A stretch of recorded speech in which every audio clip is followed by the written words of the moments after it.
welcome to this special edition of webinars organized by the Department of Media Science, the Heritage Academy. Today, the world is facing the COVID-19 crisis, a pandemic that has changed life for millions of people. In times like these, hope can be a powerful source of reassurance. Many who are locked at home, others who are working to help and prevent the virus, also need the reassurance and the hope that we shall overcome this. We are familiar with the fact that the entire world is going through a demanding time and we are facing challenges of an unreliable and unsubstantial future. However, we, the students of the Heritage Academy, thrive with anticipation and optimism while contemplating the possibility to build our future and academic careers in the post COVID world with the unceasing support and guidance of our academic institution. With us today, we have an illustrious personality, Mr. Sougata Mukhopadhyay, Senior Editor, CNN News 18. I now request the Principal of the Heritage Academy, Professor Gour Banerjee, to welcome our guest. I shall also request the Dean of the Department of Media Science, Professor Dr. Madhupa Bakshi, to say a few words before we start the session with Mr. Mukhopadhyay and our Professor Arjun Chatterjee. Over to you, Principal Sir. As the Principal of the Heritage Academy, I would like to welcome our distinguished guest speaker, Mr. Sougata Mukhopadhyay, Senior Editor, CNN News 18, in our webinar on reporting COVID-19 and Amphan. With experience in print, TV, and digital journalism over 2 decades, Mr. Mukhopadhyay has been heading the Kolkata Bureau of CNN News 18 for a decade and a half and specializes in political reporting, public policies, and political economy. Sougata has academic background in economics and did his master's in comparative literature from Jadavpur University. I am delighted to note that in spite of his busy schedule, Mr. Mukhopadhyay has kindly accepted our invitation to share his valuable experience and insight with the students. Thank you, sir. I feel honored to welcome our respected CEO, Kalyan Bharati Trust, Sri Pradeep Kumar Agarwal, sir, in the webinar, who is a source of continuous support, encouragement, and inspiration for all of us in the Heritage Group of Institution. I further like to welcome Director Kalyan Bharati Trust, Mr. Probir Roy, in the webinar for his valuable guidance. I am also happy to welcome distinguished dignitaries, members of faculty, and our beloved students in the webinar. Sir, our students are eagerly waiting to listen to you. Thank you, sir. Welcome, Sougata. It has been a long time that you should be at the Heritage Academy, our department. This is not the best way that you should be here. We hope that in future you can spare time. But hats off to you and your tribe.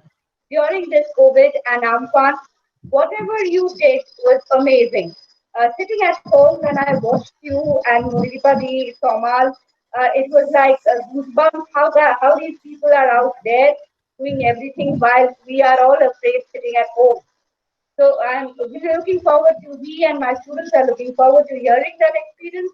And as I said, we look forward to you again sometime when the things are better.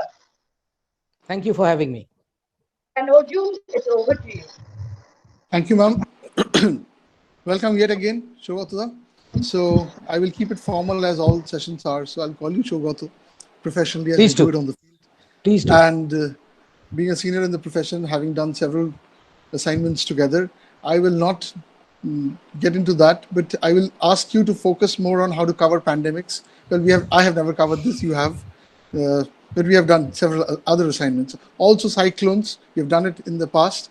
I want these young students to understand how things are done, how one addresses a crisis as huge and magnanimous as this nature, what are the research that goes behind it, and finally, what are the stories on the ground that either make you, break you, shake you, or build you. So I leave it on you. The floor is all yours, and we have ample students joining us. I'm expecting fascinating questions from them as well. So yes. Thank you, Arjun. It's been a pleasure being here, addressing you. Thank you, dear teachers. Those were very kind words. I'm not very sure whether I am, I should be the things that have been said about me, I really don't know whether I have earned them. But the point is, yes, I have had the opportunity to cover one of the biggest stories of all our lives as a journalist, not just here in Kolkata, elsewhere in the country. But I believe it's a story of a lifetime for journalists all over the world. Something that the world has never seen before, never understood before. It's a story of survival. It has come down to the story of survival of humankind, and the world, as you know, is revolving around mankind.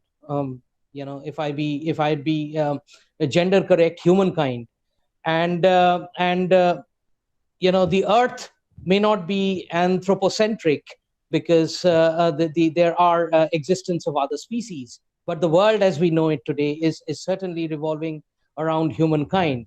And it's the question of survival of this humankind which is now been brought under the scanner. There are serious apprehensions of where this would lead to.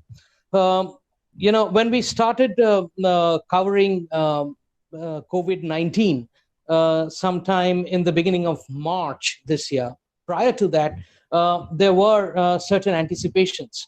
And the first anticipation that I had of the pandemic was, interestingly, from a friend of mine who has nothing to do with journalism, who is into more of market research, stockbroking, so on and so forth.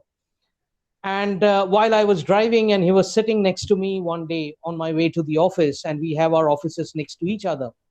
That was probably in the month early February, when he said, Dada, we need to look at very, very different times up ahead. And I said, why are you saying that? And he said, because of this this virus that everybody is talking about now. And I had little understanding. I said, yes, I know. I mean, I know what is happening in Wuhan. I know what's happening in China and how they are managing the crisis and so on and so forth. But you really think that this is going to affect all our lives and the way you're saying it? And he said, look, I am putting all my investments into the pharmaceutical industry, because we know that in future or in the recent future, it's the pharmaceutical industry which would be ruling the roost. And that's what led me thinking, to be very, very honest, as to what exactly is happening. And at that point in time, if you remember, there were things happening in India, things of great newsworthiness, if I may call it. President Trump was visiting India. The Madhya Pradesh government was in serious disarray. The government was being toppled, and all attention and focus was on that, and so on and so forth. So all of these things were happening in Bengal. As usual, political violence. That was a lead up to the municipal election. So I was more focused on how the things would pan out in Bengal as far as the political stories are concerned, because I am more comfortable, if I may use the word, with politics, and that is where I was more focused on. And suddenly, from the month of March, all of that changed, and what a change it was. And when it happened, I would say that yes, I was caught underprepared. I had no idea that this is what is going to happen. And then I remember that first press conference that happened here in Kolkata by Chief Minister Mamata Banerjee, calling for a total lockdown. And even then, I was wondering, what is this total lockdown all about? I mean, there were talks of the Prime Minister asking the countrymen to come out and bang plates and light diyas and stuff and like that. But what was it actually all about? And it took me about a week or so to really fathom the depth of the crisis. And the depth of the crisis doesn't restrict itself to, I would say, not just the health part of it. I mean, the way it started penetrating all other aspects of life, economy, politics, our daily existence, health, education, everything was brought to its knees. And that is when I realized that this is certainly going to be the biggest story of my life. I wouldn't use the word fortunate, but as far as as a journalist, I would say I'm glad to have received this opportunity. I'm glad that I was working around during these times to actually know, understand, and fathom the depth of the crisis. And that is where the whole old school copybook journalism actually came in very, very handy, because I started reading up. And when I started reading up, that kind of paved way for the kind of research that is required to really cover a pandemic of this nature, something that we have never experienced before. I have covered the huge natural calamities before. I have covered the Nepal earthquake. I have covered major political disturbances. I have covered the Maoist disturbance here in Bengal for months and years on end. And I have seen a whole lot of things, and I know how they come.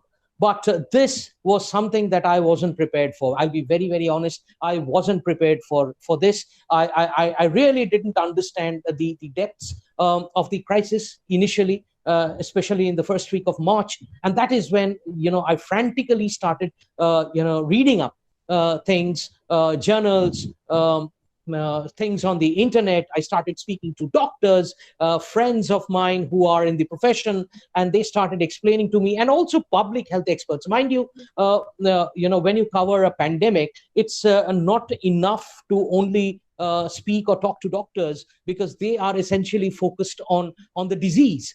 But a pandemic which disrupts public life, you need public health experts. It's a different field of activity and expertise altogether.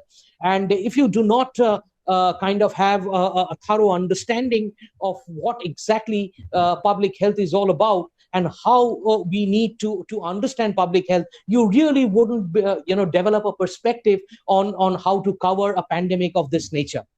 Having said all of this, and even as we were sort of bracing, trying to get to terms with something that we have never seen or heard before, and something that we were staring right in our in its eyes, and were affecting our lives like there's no tomorrow.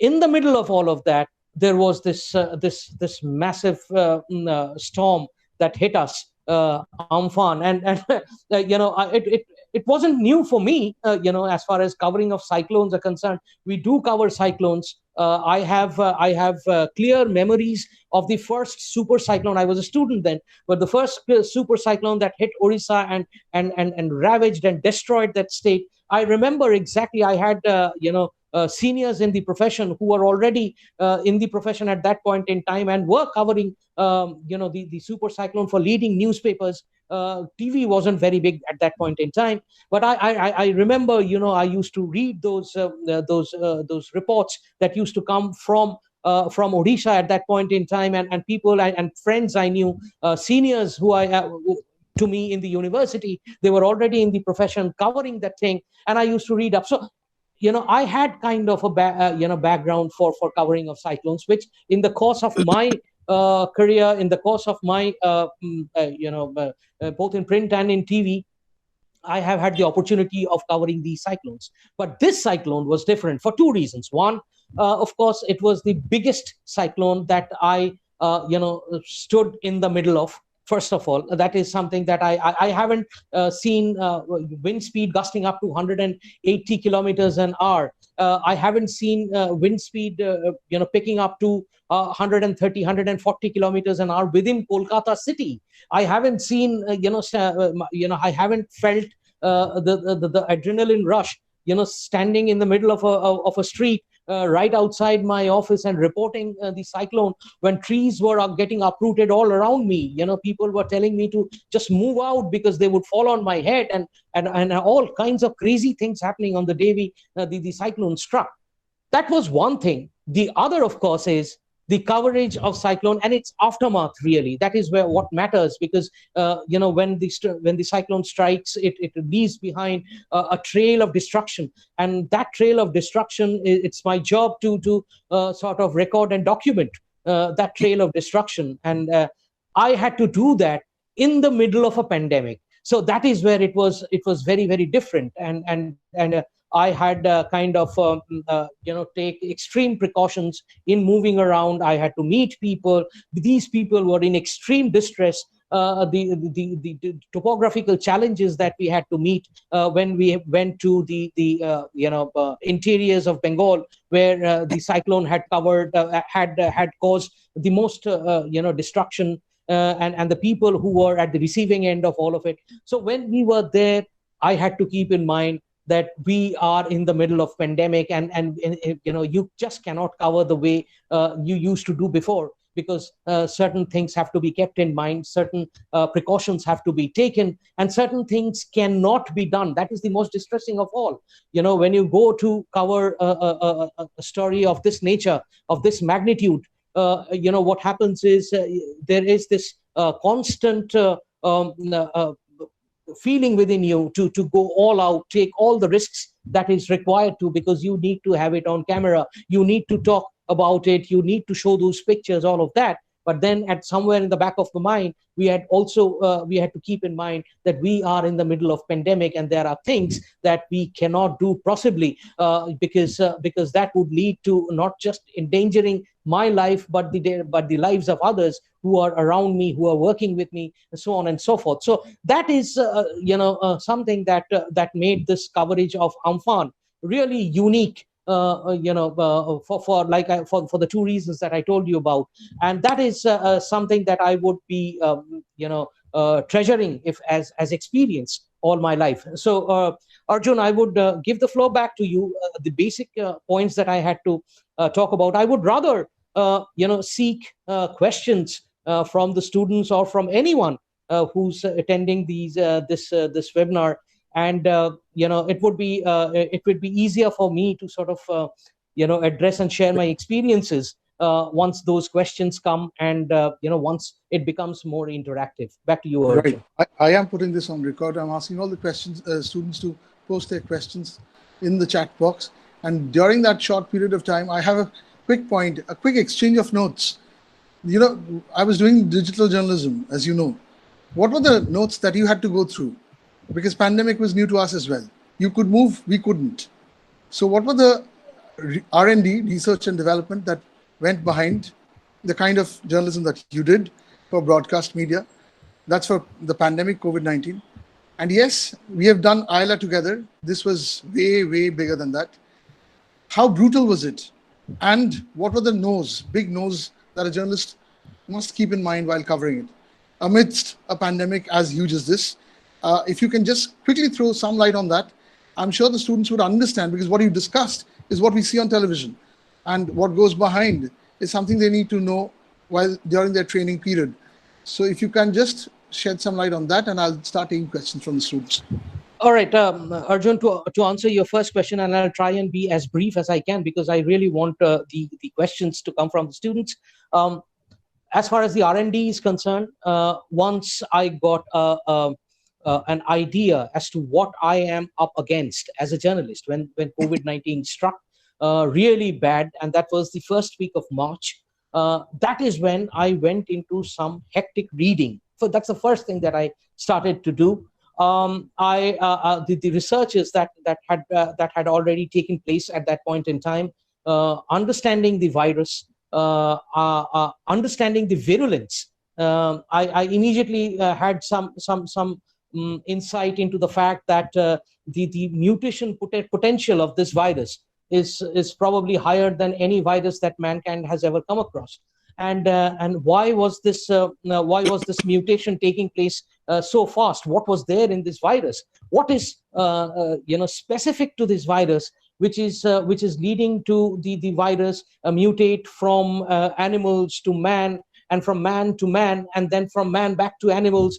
All kinds of survival strategies that the the virus is now being capable of, and why is that? What is the genetic engineering, and how the scientists are actually reading, studying the virus. And unless you know that, you obviously cannot pave way for really what is required at this point in time, the need of the hour, the vaccine. You cannot have a vaccine unless you understand the virus, its DNA, its RNA, the protein content inside the virus, how it and goes and clings to our the cells in our upper respiratory tracts, our in our lungs, and so on and so forth. Why does it do so? Why does it multiply in such huge numbers? And what leads to that? Why is it being able to do it despite the antibodies that normally get formed within the human anatomy? Once they are up against a foreign alien enemy inside the body. So all of that reading went into it. I quickly tried to talk to as many doctors as I could, virologists, so on and so forth. I had the advantage of being in this profession for quite some time now, which is why I know a whole number of virologists who work, because you see, dengue is something that we've been up against for quite some time, and it's the same field. So I obviously knew a whole lot of doctors. It's an annual event for journalists in this part of the world. Yeah, an annual story. Yeah, and when I was speaking to them, I started broadening up those ideas. I had a brilliant couple of researchers in an institute in Nadia, who had written a paper in an international journal, which paved the way of understanding why the mutation was happening and what was specific to SARS-CoV-19, which was really different from the other coronaviruses that humankind have faced so far. So all of that went into it. I started speaking to doctors. I started reading up. I started I went to these initially I was going to these hospitals. I was taking a bit of a risk. I was going to these hospitals to understand how the infection is spreading and what was the nature of those people who are getting infected. What was the age group? What is the kind of exposure they're having, their travel histories, so on and so forth. So that could give me some idea on understanding the pandemic and the research that went into it initially. I'm still reading, Arjun, let me assure you. I mean, this is an ongoing process. It has to be done with a lot of meticulousness, and unless you do that, you really cannot understand the changing times, and it's changing so very fast that you really have to be up to it and be on your at the edge of your seat all the time. There is no scope for complacency.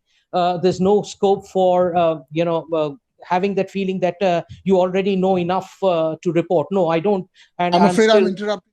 I'm still reading on that. Yeah, thank you. I'm interrupting. I'm sorry, but you're answering the second part of the first question. So just hold on. I have 4 quick questions coming in from 4 students, and very fascinating ones. And when the first one, Chomo asks, which was more difficult, COVID-19 or Amphan, covering which one? And the second one is what needs to be done in the days ahead. I think you have answered a bit of that. Suparna has a more theoretical question, which says, since you have critiqued public policy and political development, how far do you think politics would help people in the current scenario? I leave it to you completely. Okay. Wait, just a sec. Okay. Shreya has a question which says, was the government right? Are governments ever right? I leave right about what? Right about unlocking India when COVID curve is constantly on the rise. So was the government right?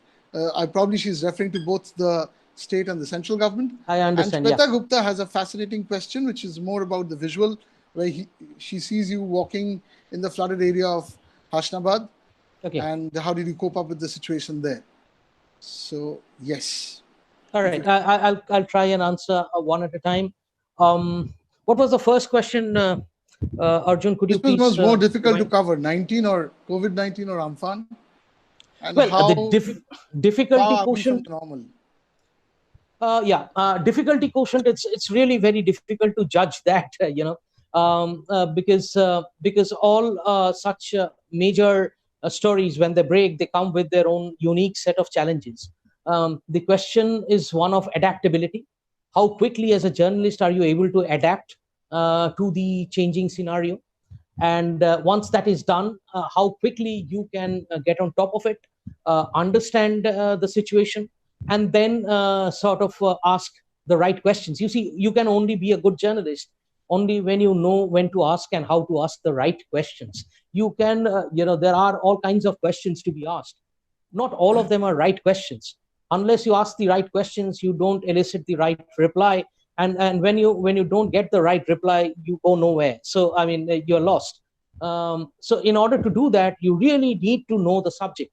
I would say that COVID-19 was a massive challenge because it hit us straight in our face, with not much of a preparedness from our side. There wasn't too much of preparedness. You see, and I'll go into that when I ask when I answer the other question about government being right or wrong. But it is a fact that the country went into a total lockdown for a period of 3 weeks on a 4-hour notice. So that led to kind of challenges of its own, crises of its own, people's, lakhs and lakhs of people getting affected because of that. So it is obvious that the government at that point in time was underprepared when the lockdown was announced, or else what was it called, the Janta curfew for a single day. I really think that the lockdown should have been announced much before than when it was actually announced, and Janta curfew and all that rubbish that happened. I mean, that should have been done away with. The government really wasn't prepared, and so weren't we. I mean, let's not pass the buck on to the government and feel happy about the fact that we did our job. No, we did not do our job. We weren't very prepared about this pandemic, even though we knew the potential of the spread. The virus had spread from China to Europe, and we were sitting ducks. We saw what was happening in Spain. We saw what was happening in Italy. And we saw how the thing was spreading beyond those two countries into UK, into France, and so on and so forth. So it really struck us when it hit America, and the migrants from America started arriving back in our country when the disease started spreading, and that is when we realized that we are at the receiving end of it. Well, we should not have waited for all of that. So that is where I would say that it was a tough challenge for us initially. We did not understand the depth of the crisis, the immensity of it, and hence we were underreporting it initially. I would say the last week of February, second week of February, last week of February, we were underreporting it.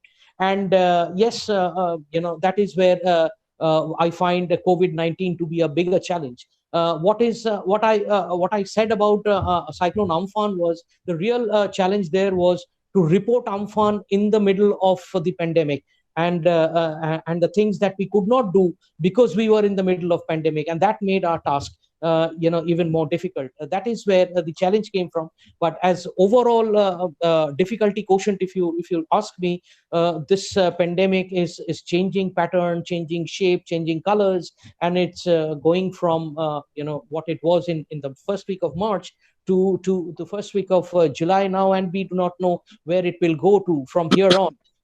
It's very, very tough.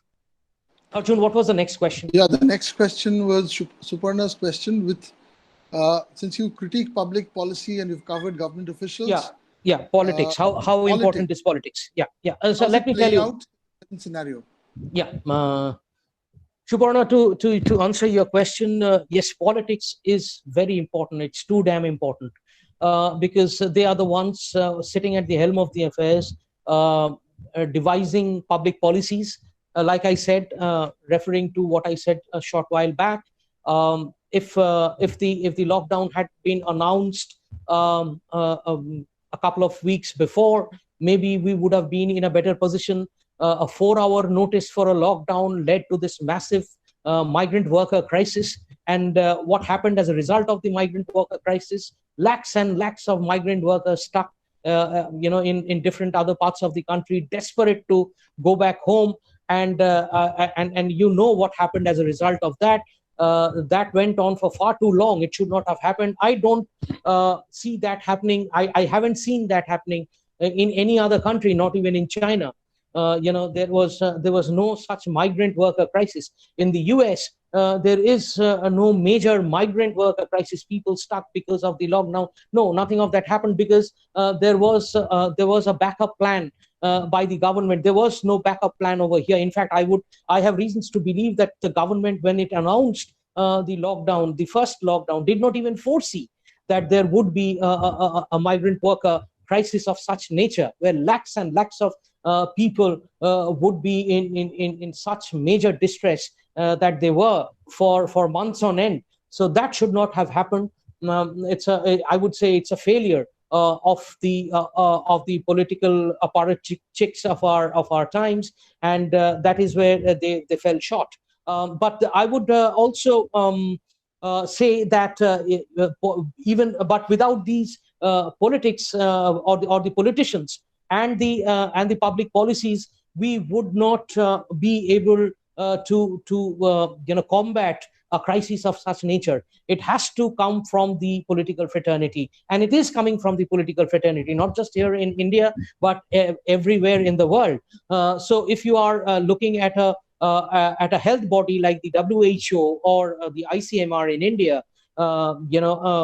it has to be under the guidance of the government, and how it should work, what would be the priority areas, what would be the policies with regard to the handling of the pandemic, what kind of lockdown, what kind of opening up. Somebody asked whether the unlocking was necessary. Yes, I would say unlocking was necessary. In a country like India, you cannot keep the economy on standstill for months on end. People here do not have the financial backup. Most people do not have the financial backup. They need to earn. They need to earn for their living, and that has to be done as soon as possible. You have to keep the economy going, else the country won't survive. So unlocking had to be done, but the point was always a challenge. That is where the challenge for the government lay. They had to sort of walk the fine line. The balancing act had to be done. Which part, how to unlock it, how to go about it. And I don't think the governments in the states, as well as there are exceptions, of course. Some of the states, Kerala has done a fairly good job. Some of the other states had initially done a good job. Our Mamata Banerjee administration, it's my personal perception that initially she had done well, faltered somewhere in between, and now she's again picking up. So I would say that there have been a sinusoidal curve as far as Bengal is concerned. There have been ups and downs as far as the government's performance here is concerned.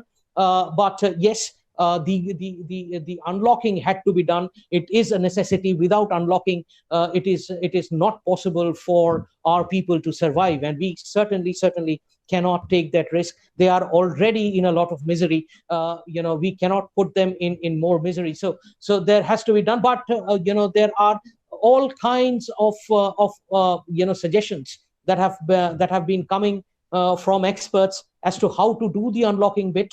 And I don't think both the center as well as the state governments have been very, very I would say on the dot. They haven't been very, very alert in terms of devising the policies. So there have been goof ups, there have been slips. So it's kind of a mix and match of both. But I think without the politicians and the public policies, we cannot combat a pandemic or a crisis of this nature. Right. I think you have also answered Shreya's question, which is how important was the unlocking and whether the lockdown would prove to be a failure. I'll move on to the next question. Shweta asks, how challenging was it when you were wading through the flooded waters in Hasnabad? It's not very challenging, actually. Shobha, one more. I'll club the second question with that as well. Vedant Sharma is asking, which are the various sectors? I'll read that out, which has affected every aspect of the which aspects should focus more and present to the audience so that news they get are actually what the audience needs to know. I think he's talking about Ah, judicial assessment or proper judgment of news making. yeah. So yeah. That's a general question, but as far as my wading through the waters is concerned, I mean, it's not too much of a challenge. You just be at Hashnabad and you'll see the entire area is underwater. So basically, there is no dry land to put your feet on. So what do? You have to walk into, if you have to walk and meet those people inside those villages, you'll have to wade through waters. At places they are, chest deep. At times you have to be very, very careful. They flow over your head.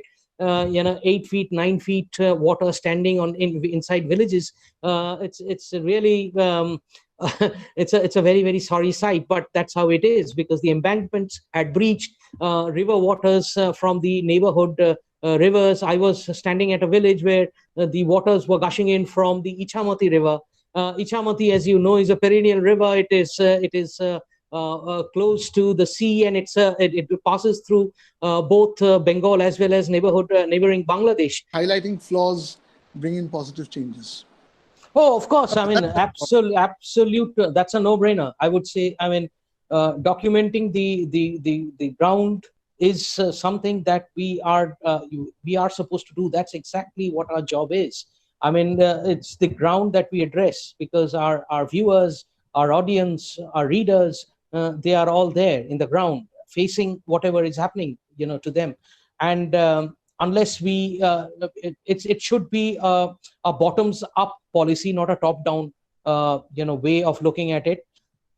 Unless you know how the bottom is responding to policies that are being formulated, framed, and implemented from top, you cannot critique a policy really. And yes, of course, I mean, unless you are your job is to critique. And by critique, it is not criticism. Critique is, not just pointing out the flaws. At times, you have to be even of course, pointing out the flaws, pointing out the deficiencies, the loopholes, that's all there. I mean, that is, of course, that is something that you have to do. But at the same time, if possible, if you are better prepared, you also point towards solutions. And when you do that, it obviously at times helps the government. And I can tell you for sure, media plays a very, very vital role in this. If they do it properly, public policies do get changed. Great. We have a few more questions coming in, Sougata, which is, how can a journalist stay neutral? I think then with the Press Freedom Index, is it actually worse than 142? Then Indian journalists make headlines abroad as being biased. Not really. And Vedant has one more question, which is, press plays an important part in asking valid, legitimate questions to the ruling party, but in the present day scenario, it's almost polarized.